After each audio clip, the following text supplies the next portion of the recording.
Cześć, tu Maryna z Grema Scrapart. W tym tutorialu pokażę, jak w kilka minut stworzyć 4 urocze jesienne kartki, idealne do koperty. Projekt wypełniają kwiaty i grafiki z Digi kolekcji Słonecznikowy Zakątek od Karoliny.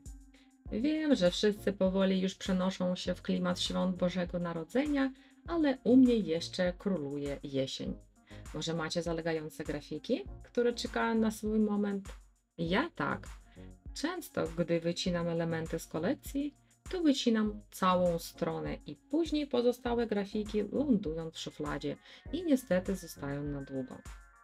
Dlatego tym razem postanowiłam wykorzystać wszystko do końca. Powstały bardzo proste kartki z wycinanymi elementami i kilkoma dodatkami kalka i wycięte elementy z wykrojnika. Oczywiście dodałam też napisy. Wszystkie materiały, których użyłam, znajdziecie w opisie pod tym filmem.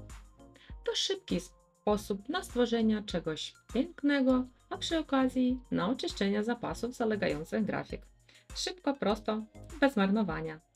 Na koniec dodałam kilka akcentów białym żelopisem, które dodały lekkości całej kompozycji.